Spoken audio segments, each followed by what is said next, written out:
ನಟ ದರ್ಶನ್ಗೆ ಬೇಡವಾಯ್ತಾ ಪವಿತ್ರ ಗೌಡ ಸಹವಾಸ. ಪವಿತ್ರರಿಂದ ದೂರ ಉಳಿಯಲು ನಿರ್ಧರಿಸಿದ್ರ ದರ್ಶನ್. ರೇಣುಕಾಸ್ವಾಮಿ ಕೊಲೆ ಪ್ರಕರಣದಿಂದ ನೊಂದಿರುವ ದರ್ಶನ್ ತನ್ನ ಭವಿಷ್ಯವೇ ಹಾಳಾಯ್ತು ಅಂತ ನಟ ದರ್ಶನ್ಗೆ ಚಿಂತೆ ಶುರುವಾಗುಬಿಟ್ಟಿದೆ. ಹೀಗಾಗಿ ಪವಿತ್ರರಿಂದ ದೂರವಾಗಲು ದರ್ಶನ್ ತೀರ್ಮಾನ ಮಾಡಿದಾರಂತೆ. ಪವಿತ್ರ ಗೌಡ ಆಪ್ತ ಗೆಳತಿ ಸಮತಾ ಮೂಲಕ ಸಂದೇಶವನ್ನ ರವಾನೆ ಮಾಡಿದ್ದಾರೆ. ದರ್ಶನ್ ನೀಡಿದ ಮೆಸೇಜ್ ಪವಿತ್ರಾಗೆ ತಲುಪಿಸಿದ ಸಮತಾ. ಕೊಟ್ಟಿರೋ ಹಣ, ಮಾಡಿಕೊಟ್ಟಿರುವಂತಹ ಮನೆ, ಫ್ಲಾಟ್, ಏನೋ ಒಂದು ಕಾಂಪ್ಲೆಕ್ಸ್ ಎಲ್ಲವೂ ಪವಿತ್ರನೇ ಇಟ್ಟುಕೊಳ್ಳಲಿ. ಏನೋ ಹಣ ಎಷ್ಟು ಬೇಕಾದ್ರೂ ನಾನು ಕೊಡ್ತೇನೆ, ಆದ್ರೆ ನನ್ನ ಸಹವಾಸಕ್ಕೆ ಬಾರದಿರಲು ಹೇಳಿ ಅಂದಿರೋ ದರ್ಶನ್. Darshan ತೀರ್ಮಾನದಿಂದ Pavithra Gowda full shock ಆಗಿಬಿಟ್ಟಿದ್ದಾರೆ. ರೇಣುಕಾಸ್ವಾಮಿ ಅತ್ಯಂತ ಭೀಕರ ಕೊಲೆ ಪ್ರಕರಣದಲ್ಲಿ ನಟ ದರ್ಶನ್ ಏಟು ಆರೋಪಿಯಾಗಿ ಪರಪ್ಪನ ಅಗ್ರಹಾರ ಸೇರಿಬಿಟ್ಟಿದ್ದಾರೆ. ಇನ್ನು ನಟ ದರ್ಶನ್ಗೆ ಪವಿತ್ರ ಗೌಡ ಸಹವಾಸವೇ ಬೇಡ ಅನ್ಸ್ಬಿಟ್ಟಿದೆಯಂತೆ. ಪವಿತ್ರರಿಂದ ದೂರ ಉಳಿಯಲು ನಿರ್ಧರಿಸಿಬಿಟ್ರ ದರ್ಶನ್. ಈಗೊಂದು ಪ್ರಶ್ನೆ ಈಗ ಶುರುವಾಗ್ತಾ ಇದೆ.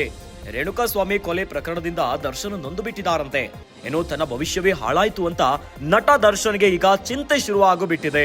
ಹೀಗಾಗಿ ಪವಿತ್ರರಿಂದ ದೂರವಾಗಲು ದರ್ಶನ್ ತೀರ್ಮಾನ ಮಾಡಿದಾರಂತೆ. ಏನೋ ಚಿತ್ರದುರ್ಗದ ರೇಣುಕಾಸ್ವಾಮಿ ಅಶ್ಲೀಲ ಮೆಸೇಜ್ ಪವಿತ್ರ ಗೌಡಗೆ ಮಾಡಿದ್ದಾರೆ ಎನ್ನುವಂತ ಮುಖ್ಯ ಕಾರಣದಿಂದಲೇ ಅತ್ಯಂತ ಭೀಕರವಾಗಿ ಬೆಂಗಳೂರಿನ ಶೆಡ್ ನಲ್ಲಿ ಡಿ ಗ್ಯಾಂಗ್ ರೇಣುಕಾಸ್ವಾಮಿಯನ್ನ ಹತ್ಯೆ ಮಾಡಲಾಗಿದೆ ಎನ್ನುವಂತ ಆರೋಪದಲ್ಲಿ ಪವಿತ್ರ ಗೌಡ A1 ಆರೋಪಿಯಾಗಿ, ಏನೋ ಚಾಲೆಂಜಿಂಗ್ ಸ್ಟಾರ್ ದರ್ಶನ್ A2 ಆರೋಪಿಯಾಗಿ ಪರಪ್ಪನ ಅಗ್ರಹಾರದಲ್ಲಿದ್ದಾರೆ.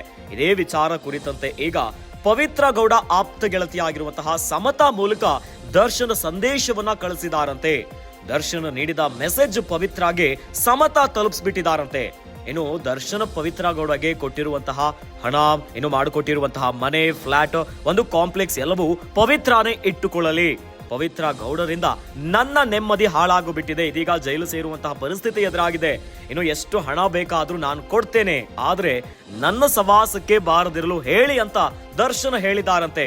ದರ್ಶನ ತೀರ್ಮಾನದಿಂದ ಪವಿತ್ರ ಗೌಡ ಫುಲ್ ಶಾಕ್ ಆಗಿಬಿಟ್ಟಿದ್ದಾರೆ.